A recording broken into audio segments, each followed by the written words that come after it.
Gyanmanjari model school ધોરણ 5 ની અંદર સૌની આસપાસ. હવે તમે ઓનલાઈન લેક્ચર જે હતા બધા પીરિયડ છે યુટ્યુબમાં પણ જોયા હશે. ત્યાર સુધીમાં આપણે સૌની આસપાસની અંદર 1 થી 18 પાઠ પૂર્ણ કર્યા છે. હવે પાઠ છે 19. બીજ કહીએ છીએ ખેડૂતની વાર્તા. કોણ કહીએ છીએ? બીજ. બીજ એટલે કે એક નાનકડું એવું બી છે એ ખેડૂત થકી શું કહેવા માંગે છે.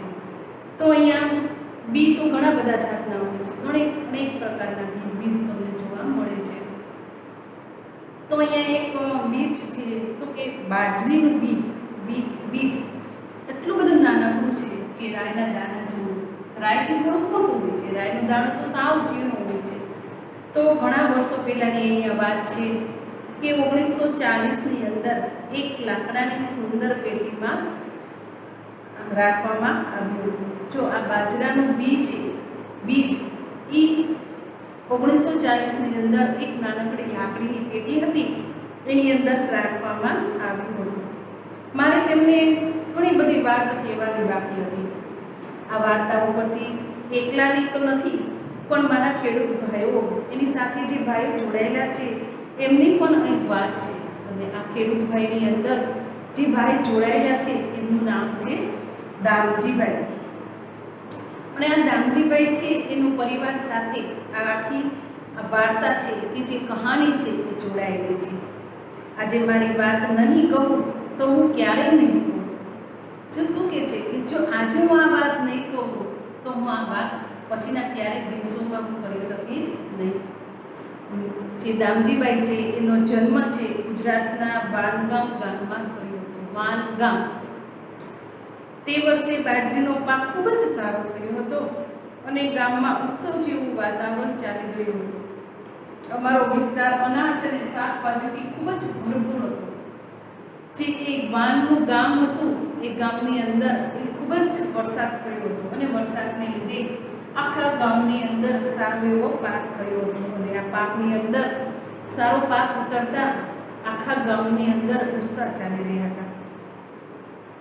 દામજીભાઈ દર વર્ષે સારા પાકમાંથી થોડા બીજ આગલા વર્ષ માટે અલગ રાખી દેતા હતા અને આ રીતે અમારા બીજનો વંશ આગળ ચાલતો હતો. દાખલા તરીકે કોઈ પણ ખેડૂત છે એ કોઈ બિયારણ વાવે અને એમાંથી જે ઉપજ આવે, જે પાક થાય, અને એ પાકમાંથી દરેક ખેડૂત છે એ વાવવા માટેનો થોડોક દાણા છે એ અલગ રાખી દેતા હોય છે. કે દાખલા તરીકે ઘઉં છે તો ઘઉં સારા એવા ઘઉં છે એ થોડાક અલગ રાખી દે કે આવતા વર્ષે પાછા એને એ જ ઘઉં ઉગાડવામાં આવે છે. આ રીતે અમારા બીજનો વંશ આગળ ચાલતો હતો. સુકાયેલી દૂધીને માટીના લેપ લગાવી તેને અંદર સારા બીજને રાખવામાં આવતા હતા. પરંતુ આ વર્ષે દામજીભાઈએ મારા બીજને રાખવા માટે નાના બીજને રાખવામાં આવતા હતા. અને આ દામજીભાઈ છે એ આ વખતે શું કર્યું એને ખબર છે? નાના આ બીજને રાખવા માટે નાના ખાનાવાળી એક લાકડીની મજબૂત પેટી જાતે બનાવી. એમને જીવજંતુથી સાચવવા માટે અમારી સાથે લીમડાના પાંદડા રાખવામાં આવ્યા અને બીજા બીજમાં પણ લીમડાના પાંદડા મૂકી આપવામાં આવ્યા. તેને દાણા સાચવવા માટે આપણે દર વખતે ઘરમાં જુઓ તો કઠોળ છે એને સાચવવા માટે આપણે અમુક દવા નાખતા હોઈએ અથવા દીવે નાખતા હોઈએ. ઘઉંમાં કેમ દીવે નાખીએ ને તો આખું વર્ષ ઘઉં સારા રહે. એવી રીતે આ દામજીભાઈ છે એ લીમડાના પાંદડા છે એ સૂકવીને આ બીજની અંદર રાખ્યા હતા અને જુદા જુદા બીજને જુદા જુદા ખાનામાં મૂકી રાખ્યા હતા. એક સમયે દામજીભાઈએ તેના પિતરાજ ભાઈઓ સાથે રહેતા હતા. એ કહેવાની અંદર ખૂબ જ મોટો પરિવાર હતો. ગામના લોકો એકબીજા સાથે મદદ કરતા અને જે ખેતીનો પાક થાય તે ગામના લોકો એકબીજાની મદદથી એ પાકને બધા જ ભેગા મળીને કામ કરતા. સાથે સાથે ઉત્સવો છે એ પણ ગામના દરેક વ્યક્તિ છે એ ગામના ઉત્સવો પણ સાથે જ કરતા હતા. તે સમયના ખોરાકની તો વાત જ શું કરવાની રહી. શિયાળાના તાજા શાકભાજી મસાલા ભરી તેને એક જ માટલામાં ભરવામાં આવતા અને માટલાને ચુસ્ત રીતે બંધ કરીને બંધ કરવામાં આવતા. કોલસાના અંગારની અંદર માટલાને ઊંધું મૂકીને તેને પકાવવામાં આવતા. આ ખાસ પદ્ધતિથી માટલામાં તૈયાર થયેલા જે શાકને કહેવામાં આવતું એ દેશી ઊંધિયું કહેવાતું. આપણે અત્યારે જે ઊંધિયું ખાય છે ઉત્તરાયણમાં કે વાર પર્વ તહેવારે કે પ્રસંગોમાં, એ ઊંધિયું છે એ તો ગેસ ઉપર પકવેલું હોય છે, પરંતુ ગામડાની અંદર જે ઊંધિયું બનાવવામાં આવે છે આખા શાકભાજી છે એને લોટથી ભરીને અને જે માટીના માટલામાં બનાવવામાં આવે છે એ માટીના માટલાને જે ઊંધિયું બને છે એને ઉંબાડિયું, એનું બીજું નામ છે ઉંબાડિયું કહેવામાં આવે છે. તો ઊંધિયાની સાથે માટીના ચૂલા પર બનાવેલા બાજરીના રોટલા તો ખાવામાં આવે જ તે ને. હવે આપણે જે ચૂલા ઉપર જે રસોઈ કરીને એ રસોઈ કરતાં જે રસોઈ આપણે રોટલા છે બાજરીના એ ચૂલા ઉપર કર્યા હોય અને જે ગેસ ઉપર કરેલા રોટલા હોય ને એમાં ઘણો બધો સ્વાદમાં ફરક પડી જાય છે. કારણ કે બાજરીના રોટલા છે એ ચૂલાના રોટલા ખૂબ જ મીઠા થાય છે અને તેનો સ્વાદ પણ અદ્ભુત હોય છે. તેની સાથે ઘરમાં બનાવેલી માખણ, ઘી અને છાશ તો ઓર મજા લાવી દે. જુઓ, ખેડૂતો ઋતુ પ્રમાણે જુદા જુદા પ્રકારના અનાજ પકવે છે. આ ઉપરાંત જુદા જુદા પ્રકારના શાકભાજી પણ સિઝન પ્રમાણે ઉગાડતા હોય છે. ખેડૂતો પોતાની જરૂરિયાત પ્રમાણે અનાજ, શાકભાજી અને ઘરમાં રાખી બાકીના શાકભાજી છે એ શહેરોમાં અને ગામડાઓમાં અને ત્યાં વેપારીઓને પહોંચાડી અને વેચી દેતા હોય છે. અનાજ અને શાકભાજી સિવાય ક્યારેક કપાસ પણ ઉગાડવામાં આવતો હોય છે. જો અનાજની અંદર સાથે કપાસ, તો કે કપાસ તો આપણે કંઈ ખાતા નથી. કપાસ શેની માટે ઉપયોગમાં આવે છે? રૂ બનાવવા માટે. રૂમાંથી શું બને? કાપડ.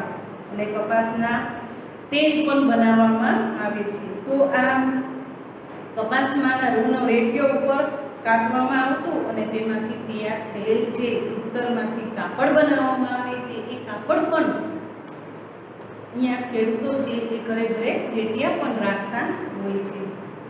હવે અહીંયા તમે જુઓ કે શું તમારા ઘરમાં રોટલી બને છે તો કે ક્યાં અનાજમાંથી બને છે? આપણને પ્રશ્ન પૂછ્યા છે. તો રોટલી તો દરેકના ઘરમાં બને જ છે. તો આ રોટલી છે એ રોટલી ક્યાં અનાજમાંથી બને છે? તો કે ઘઉંમાંથી.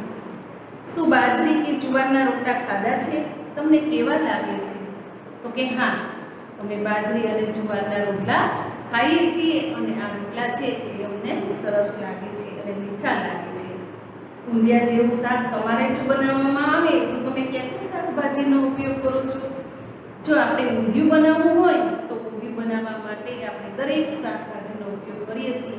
શાક બજારમાં મળતા અને ઉપરાંત કઠોળ લીલા ન હોય તો સૂકા જે કઠોળ છે એને રાત્રે પલાળીને પણ ઉપયોગમાં લઈ શકીએ છીએ. જુદી જુદી ઋતુઓમાં ખેડૂતોને સંબંધિત કયા તહેવાર ઉજવવામાં આવે છે? આ બધા ખેડૂતો છે ને એ ઋતુ પ્રમાણે બધા જ પ્રસંગો ઉજવતા હોય છે, પરંતુ ઘણીવાર છે કે આ ખેડૂતો છે એ પોતાના તહેવારો છે એ ખેતીવાડી સાથે જોડાયેલા હોય છે. જ્યારે એ લોકો લણણી કે વાવણી કરે ત્યારે અમુક ઉત્સવ ઉજવતા હોય છે. તો આ જે તહેવારો છે એ લોકોના જે છે બધા તહેવાર આપણી સાથે તો ઉજવે જ છે, પણ ખેડૂતો છે એ ખેતર માટેના જે અમુક પાક સાથેના તહેવારો છે એ પણ આપણે અહીંયા દર્શાવવાના છે. તે તહેવારનું નામ, તે કઈ ઋતુમાં ઉજવવામાં આવે છે, કયા રાજ્યોમાં ઉજવાય છે, કઈ ખાસ પ્રકારની વાનગીઓ બનાવાય છે અને તહેવારો કેવી રીતે ઉજવવામાં આવે છે તે બધા સાથે મળીને ઉજવે છે કે પોતપોતાના પરિવાર સાથે ઉજવે છે? આ બધા જ પ્રશ્ન આપણે સ્વાપોથીની અંદર એક પછી એક આપણે સોલ્વ કરવાના છે. હવે આપણા પરિવારની અંદર જે સભ્યો રહે છે આ બધા જ સભ્યો એક યા બીજી રીતે આપણે અરસપરસ જોડાયેલા હોય છે. ઘણીવાર તમે જુઓ તો સભ્યો છે એ દરેક પરિવાર સાથે અને પોતાના પરિવાર કરતાં આજુબાજુમાં છે, ગામડામાં છે, એ લાગણી છે એ ઔપચારિક રીતે જોડાયેલી હોય છે. કારણ કે બહુ જ નિકટના સંબંધમાં દરેક વ્યક્તિ રહેતી હોય છે અને આ સંબંધો છે એ કાયમ માટે એ લોકો જાળવી રાખે છે. હવે તમને પાના નંબર જો તો બેટા 146માં તમારા વિસ્તારમાં ઉગાડવામાં આવતા અનાજ, કઠોળ અને શાકભાજીની યાદી તૈયાર કરો. આમાંથી કોઈ એવી વસ્તુ જો ઉગાડવામાં આવી તો એ આજુબાજુના વિસ્તારમાં ખૂબ જ જાણીતી હોય છે. આપણી આજુબાજુ અથવા આપણા કોઈ ખેતરની અંદર કે જે વસ્તુ આપણે ઉગાડીએ છીએ, પરંતુ એ બધી વસ્તુ છે એ આપણે બીજ એટલે કે બીજથી જાણીતા હોવા જોઈએ. તો કે બાજરો છે, જુવાર છે, ઘઉં છે, તલ છે, રચકાના બી છે, તો આ બધા રાઈ, જીરું, આ બધા બીજ છે, ધાણી, તો આ બધા જ બીજને આપણે ઓળખતા હોવા જોઈએ. આજે સમય બદલાઈ ગયો છે, વર્ષો વીતી જાય છે, ગામમાં ઘણા બધા બદલાવ આવતા જાય છે. પ્રાચીન સમયની અંદર તમે જુઓ ત્યારની ખેતી અને અત્યારની વર્તમાન યુગની જે ખેતી છે એ ખેતીની અંદર ઘણું બધું પરિવર્તન જોવા મળે છે. જેમ વર્તમાન યુગમાં ટેકનોલોજીનો વિકાસ થઈ રહ્યો છે ઝડપથી, એ રીતના કૃષિ ક્ષેત્રે પણ આજે દરેક ક્ષેત્રની અંદર ટેકનોલોજીનો વિકાસ થઈ રહ્યો છે. આની અંદર તમે જુઓ તો અમુક જગ્યાએ નહેર દ્વારા પાણી આવી જાય છે, તો ખૂબ દૂર નદી ઉપર બંધ બાંધીને પાણી નહેર દ્વારા પણ ખેતરોની અંદર પહોંચાડવામાં આવે છે. અને વીજળી પણ આવી જ રીતના આજે ઉપલબ્ધ થઈ ગઈ છે. સ્વિચ પાડો અને તરત જ અજવાળું થઈ જાય એવી આજે સુવિધા જોવા મળે છે. ખેડૂતો ઘઉં, કપાસ જેવા પાકો લેવા લાગ્યા, કારણ કે બજારમાં તેનો ભાવ સારો મળતો હતો. બીજા પાક બાજરી, જુવાર, શાકભાજી વાવવાનું બંધ કરી દીધું. હવે પોતે ખેડૂતો બીજ નહીં બજારમાંથી ખરીદીને લાવે છે. લોકો કહે છે કે આ નવું બીજ છે, ઉત્પાદન સારું થાય છે, એટલે જૂના બીજ રાખવાની કોઈ જરૂર છે નહીં. તો પહેલાં જે લોકો પોતે જે ખેતરમાં બીજ વાવતા અને એ બીજમાંથી થોડાક બીજ રાખી દેતા હતા, પરંતુ હવે આ વસ્તુ શક્ય છે નહીં. હવે આ લોકો છે એ બધા બીજ પોતે વાપરી નાખે છે અને જ્યારે બીજ વાવવાના હોય ત્યારે ખેડૂતો છે એ બજારમાંથી સારા એવા બી ખરીદીને અને બીજનું વાવેતર કરે છે. ગામના લોકો સાથે મળીને રાંધીને કોઈ ખાસ દિવસો ઉપર સાથે જમતા હોય છે. કે વાત કરીને કે ગામના લોકોના જે સંબંધો છે ને એ એકદમ નજીકના હોય છે.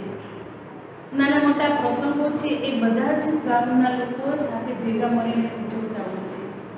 એક ધાર્મિક પ્રસંગ જોવો કે કથા હોય કે મરણનો પ્રસંગ હોય, પરંતુ આ લોકો એકત્રિત થઈ જાય છે. તારું મારું એવું વિચારતા નથી. જ્યારે બીજ બદલાઈ જાય છે તો ખોરાક ખાવાનો એવો સ્વાદ કેવી રીતે રહે. હવે દામજીભાઈ છે એ વૃદ્ધ થઈ ગયા. ધીરે પોતાની ઉંમર વધતી જાય છે અને પોતે વૃદ્ધ થઈ ગયા છે. તેમનો પુત્ર હસમુખ છે, ખેતર અને પરિવારનું ધ્યાન રાખે છે. હસમુખ ખેતી દ્વારા ખૂબ જ પૈસા કમાય છે. જો જે લોકોને ખેતી હશે એ ખેતી દ્વારા લોકો પૈસા તો ખૂબ કમાય છે. તેને જૂનું ઘર ફરી નવું બનાવ્યું. તેને ખેતી માટે નવા યંત્રો ખરીદ્યા. કૂવામાંથી પાણી કાઢવા મોટર પંપ લગાવ્યો હતો. જો પહેલાં તો કૂવાની અંદર ગળેડી નાખી અને ડોલ નાખીને પાણી બહાર ખેંચવામાં આવતું ગોયડા દ્વારા, પરંતુ હવે તો પંપ મૂકવામાં આવ્યો છે, મોટર મૂકવામાં આવી છે કે મોટર શરૂ કરો અને પાણી તમારે તાત્કાલિક શરૂ થઈ જાય. શહેરમાં જવા આવવા માટે મોટરસાયકલ ખરીદી છે. ખેતર ખેડવા માટે ટ્રેક્ટર પણ વસાવ્યું. બળદોને કામ કરતા ઘણા દિવસ લાગતા, જે કામ ટ્રેક્ટર એક જ દિવસમાં કરી નાખે છે. જો આપણે વિચાર કરો કે પહેલાંના ઓલાની અંદર બળદો બિચારા છે ગાડા સાથે જોડીને ખેતરની જમીન ખેડવામાં આવતી હતી, પરંતુ હવે તો લગભગ બધાને ખેતરોની અંદર નવી ટેકનોલોજીમાં ખેડૂતનું ત્યાં ટ્રેક્ટર આવી ગયા છે. આ ટ્રેક્ટર છે એ એટલું ઝડપી કામ કરે છે કે જે બળદ છે એ 5 દિવસમાં કામ કરે ને, એ આ ટ્રેક્ટર એક જ દિવસમાં કામ કરી નાખે છે. એટલે કે સમયનો ઓછો ઉપયોગ થાય છે અને ઝડપી કામ બને છે. તો આ નવા જે સાધનો છે એ આ દામજીભાઈનો છોકરો હસમુખ છે એ બધું જ નવા સાધનો વસાવે છે. ખેતી સમજી વિચારીને કરે છે અને ખેતરમાં જે ઉગાડીએ એનો ભાવ બજારમાં સારા એવા મળતા હોય છે. ખેતીમાં થતા નફાથી તમારું જીવન ધોરણ સુધરે છે. ધીમે ધીમે પ્રગતિ તરફ આ જે ખેડૂત ભાઈઓ છે એ આગળ વધતા જાય છે. લાકડાની પેટીમાં ભૂલાઈને પડેલા મને એક અને બીજા બીજને શંકા હતી કે શું આ પ્રગતિ છે? અમે તો વિચારતા જ રહી ગયા, આ કેવી પ્રગતિ કહેવાય? અમને બળદોને સાવ નકામા કરી દીધા છે. હવે ખેતરમાં ટ્રેક્ટર આવી ગયું એટલે અમારી કોઈ જરૂર નથી. જો લાકડામાં પેટીમાં મૂકેલા જે દાણા હતા એ હસમુખ જોઈ જાય છે અને એ વિચાર કરવા લાગ્યો કે આ શું બીજ કહેવાય, કે આ કઈ પ્રગતિ કહેવાય? અને પોતે વિચાર તો કરતો થઈ ગયો કે જે ખેડૂતો છે એ બળદની ઉપર કામ કરતા, તો આ બળદના દ્વારા કેવી ખેતી થઈ રહી છે? આ કઈ ખેડૂતની ખેતી કહેવાય? આ ટ્રેક્ટરમાં આ બધું જ નવીનતા આવી ગઈ છે. અમારી કોઈને જરૂર નથી. સાથે ખેતરમાં કામ કરતા લોકો પણ બેરોજગાર થઈ ગયા છે. જેમ જેમ ટેકનોલોજીના સાધનોનો વિકાસ થતો ગયો એમ બળદગાડા છે એ નકામા થતા ગયા. વ્યક્તિની ઓછી જરૂરિયાત ઊભી થવા લાગી, કારણ કે ટ્રેક્ટર છે એક જ વ્યક્તિ બેસીને આખું સવારથી સાંજ સુધીમાં ખેતર ખેડી કાઢે છે. તો જ્યારે એ જ ટ્રેક્ટર છે બળદની સાથે જોડાય ત્યારે 2 થી 3 વ્યક્તિની જરૂરિયાત પડે છે અને 5-6 દિવસ લાગે છે. તો આજે એ વ્યક્તિ છે એ બેરોજગાર બની ગઈ છે. તેઓ સેના ઉપર જીવન જીવશે, એ લોકો ક્યાંથી પૈસા મેળવશે? આ બેરોજગાર બનેલી વ્યક્તિ છે એ ક્યાંથી પૈસા મેળવશે? એનું જીવન કેમ ચાલશે? આવી અનેક ચર્ચાઓ અહીંયા હસમુખ કરે છે. બાજરીના બીજે દામજીભાઈ અને હસમુખની ખેતી કરવાની પદ્ધતિમાં તફાવત જોયો, જેમ કે સિંચાઈ, ખેતર ખેડવું વગેરે. આ તફાવત ક્યાં હતા? હસમુખ કહેતો કે ખેતરમાંથી થયેલા નફાથી અમે પ્રગતિ કરી શકીએ છીએ અને પ્રગતિથી તમે શું સમજ્યા? હસમુખ શું કહે છે કે મારા પપ્પાએ જે ખેતી કરી હતી એ જ ખેતી હું પણ કરું છું, પરંતુ એના પપ્પા છે એ ખેતી છે એ પ્રાચીન કાળની ખેતી કરતા હતા અને એ જ ખેતી છે એ પણ હું કરું છું. પણ એ ખેતી કેવી કરે છે? તો કે વર્તમાન યુગની. તમે તમારા ગામ કે વિસ્તારના કેવા પ્રકારની પ્રગતિ કરવા ઈચ્છો છો? આ બધા પ્રશ્નો તો તમને ખબર જ છે કે આપણે સ્વાપોથીની અંદર જ કરતા હોઈએ છીએ. વધુ અને વધુ જ ખર્ચાઓ છેલ્લા 20 વર્ષની અંદર ખેતરની દ્રષ્ટિએ એટલે કે જમીનની દ્રષ્ટિએ જોઈએ તો ઘણા બધા બદલાવ એટલે કે પરિવર્તન જોવા આવ્યા છે. બળદો ગાયો વગર ખેતરમાં ખાતર માટે છાણ પણ નથી હોતું. જો પહેલાં તો બળદો ફરજિયાત ખેતર ખેડતા એટલે કે છાણ છે એ પણ જોવા મળતું. આજે મોસ્ટ ઓફ ગામડાની અંદર પશુપાલન જે સમસ્યા હતી લગભગ ઓછું થઈ ગયું છે. તો એને લીધે જે મોંઘા ખાતર છે એ ખરીદવા પડે છે. દરેક ખેતર ભાઈઓ છે વાવણી વખતે જમીન ભાઈઓ છે એ જમીન ભાઈઓને બજારમાં મળતા મોંઘામાં મોંઘા ખાતરનો ઉપયોગ કરે છે. આ નવા પ્રકારના બીજ એવા હતા કે પાકને જીવજંતુઓ સરળતાથી નુકસાન કરતા હતા.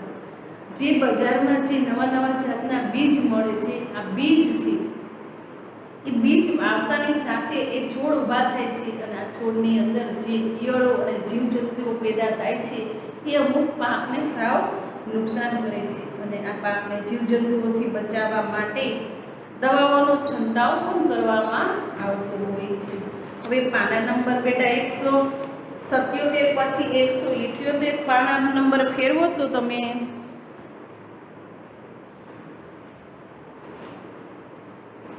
અરે તેની કેવી ગંધ ખરાબ છે. હસમુખના મોટા ભાગના પૈસા દવા ખાતર અને બિયારણ પાછળ ખર્ચવા લાગ્યા. નહેરના પાણી ઓછા થવા લાગ્યા. બધા જ ખેડૂતો જમીનમાં ઊંડે સુધી બોરવેલ કરી મોટર પંપથી પાણી ખેંચવા લાગ્યા. ખર્ચા ઉપર ખર્ચા વધતા ગયા.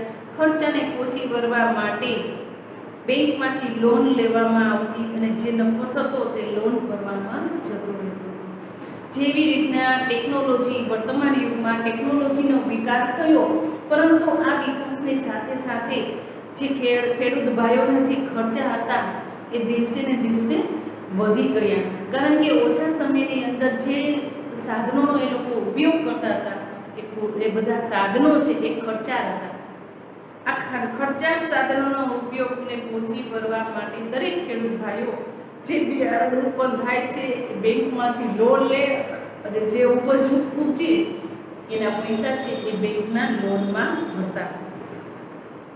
આવી રીતના મોટાભાગના ખેડૂતો કપાસની ખેતી કરતા અને કપાસના ભાવ પહેલાં જેવા ઊંચા પણ આવતા નહીં. જમીન પણ પહેલાં જેવી ન હતી. એકના એક જ પાક લેવાથી તથા રાસાયણિક ખાતરો અને જંતુનાશક દવાના ઉપયોગથી જમીનને એટલું બધું નુકસાન થયું હતું કે હવે ત્યાં કંઈ પણ સારું ઉગી શકે એમ ન હતું. ફક્ત ખેતી ઉપર જ ગુજરાન ચલાવવું હવે ખૂબ જ મુશ્કેલ ભર્યું બન્યું હતું. હસમુખ હવે પહેલાં જેવો રહ્યો નથી કે સતત ચિંતામાં અને ગુસ્સામાં રહેતો. એનો ભણેલો દીકરો પરેશ ખેતી કરવા માંગતો હતો. હસમુખને જેના પિતા ખેતી કરતા અને જેટલો ઉત્સાહ હતો એના જેવો ઉત્સાહ આજે એનામાં સમયને પરિવર્તન થઈ ગયું છે. એવો ઉત્સાહ એને હતો નહીં. પરંતુ હસમુખનો છોકરો જ્યારે ભણી ગણીને મોટો થયો તો એ ખેતી કરવા માંગતો ન હતો. હસમુખભાઈનો જે છોકરો હતો એક ખૂબ સારું ભણી લીધું, પણ એને આ ખેતી કરવી નહોતી. બેંકની લોન પૂરી કરવા તે ટ્રકનો ડ્રાઈવર બની ગયો. તે ઘણી જ વખત મોડી રાત સુધી ઘરે ન આવતો, ક્યારેક 3-4 દિવસ સુધી પણ બહાર રહેતો અને એક દિવસ તે ઘરમાં કંઈ જ શોધી રહ્યો હતો. તેને માતાને પૂછ્યું, બા, દાદાજીની લાકડીની પેટી તેમાં બીજ રાખતા હતા તે ક્યાં છે? તે ટ્રકના સાધનો મૂકવા કામ લાગશે. હવે તેમને સમજાયું કે મેં શા માટે મારી વાર્તા કહી.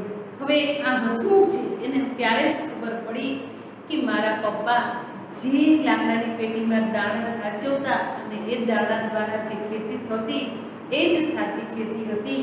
પરંતુ આ વર્તમાન યુગની જે ખેતી હતી એ ખર્ચાળ ખેતી હતી અને પછી પોતાને એકદમ બેંકની લોનની અંદર ખર્ચામાં ડૂબી જાય છે અને પોતે લોન ભરવા માટે એ ડ્રાઈવરની નોકરી શોધી લે છે અને ડ્રાઈવરની અંદર ઘણી દિવસ તો 3-4 દિવસ સુધી એ બહાર રહે છે અને 2-3 દિવસે ઘરે પણ આવે છે. હવે પાના નંબર બેટા જુઓ તો 179 ઉપર દામજીભાઈના દીકરા હસમુખે તેના પિતાજીની જેમ ખેતી કરવાનું પસંદ કર્યું. હસમુખનો દીકરો પરેશ ખેડૂત ન બનતા ટ્રક ચલાવી રહ્યો છે, તેને આવું શા માટે કર્યું? જો દામજીભાઈનો દીકરો હસમુખ છે એને ખેતી કરી, પણ હસમુખભાઈના જે દીકરા હતા પરેશ એને ખેતી કરવાની ચોખ્ખી ના પાડી દીધી અને ભણીને પોતે ડ્રાઈવર બને છે અને પોતાના પપ્પાનો જે લોનનો ખર્ચો હતો તે ભરે છે. બીજને લાગતું હતું કે હસમુખની સાથે જે થયું તે પ્રગતિ નથી. તેમને શું લાગે છે? શું તમારી આસપાસ એવા કોઈ બદલાવ થયા છે કે જેની પ્રગતિ થઈ એવું કેવું કે મુશ્કેલ છે? જો હા, તો તે બદલાવ ક્યાં આવ્યો છે? આ બધા જ પ્રશ્ન આપણે હમણાં આ પાઠ પૂરો થશે એટલે પાઠની અંદર આપણે આ પ્રશ્નો છે એક પછી એક સ્વાપોચીની અંદર કરવાના છે. હવે જુઓ તો પ્રોજેક્ટ આપ્યો છે નીચે તમને. તમારા મનમાં ખેતીને લગતા કયા પ્રશ્નો ઉદ્ભવે છે તે જૂથમાં ભેગા મળીને પ્રશ્ન બનાવવાનો છે અને જુદા જુદા ખેડૂતોને જમીન જવાબ મેળવો. જેમ કે ખેડૂત વર્ષમાં કેટલો વખત પાક લે છે, કયા પાકની ખેતી કરે છે, કયા દવા ખાતર વાપરે છે, પાકને કઈ રીતે અને કેટલું પાણી આપે છે. આ બધા પ્રોજેક્ટ બેટા જુઓ ને તમે તો આ બધા પ્રોજેક્ટ છે એ આપણી ચોપડીને અનુસાર ન કરી શકીએ. આ માટે આપણે પહેલાં કોઈ ગામડાની અંદર જવું પડે અને કોઈ ગામડાની અંદર જઈને જ આ બધા પ્રોજેક્ટનો આપણે સારો એવો જે ખ્યાલ છે એ આવી શકે. કે ગામડાના કોઈ એક ખેડૂતને લઈને કે તમે કઈ જાતની ખેતી કરી છે, કેટલું પાણી વપરાય છે, કેટલા દાણા નાખ્યા છે, કેટલા પાક કર્યા છે અને આ પાક દરમિયાન તમે ક્યાં દવા અને ખાતરનો ઉપયોગ કરો છો. આના આખા પ્રોજેક્ટ તૈયાર કરવાના છે. તમારી આસપાસના ખેતરની અંદર કે વાડીની મુલાકાત લો તેનું અવલોકન કરો, ત્યાંના લોકો સાથે ચર્ચા કરો અને તેનો અહેવાલ તૈયાર કરો. આમાં શું કીધું છે કે આપણે આસપાસ કોઈ ખેતર કે વાડી હોય તો એનું આપણે અવલોકન કરવાનું છે અને અવલોકન દરમિયાન એનો કોઈ અહેવાલ તૈયાર કરવાનો છે. હવે જુઓ તો પાના નંબર 180 ઉપર તમે જુઓ બેટા. હવે આપણે જે અહીંયા ભાસ્કરભાઈની વાડીની એક મુલાકાત લેવાની છે, પરંતુ આ મુલાકાત છે એ મુલાકાત હવે પછીના પીરિયડમાં આપણે લેશું.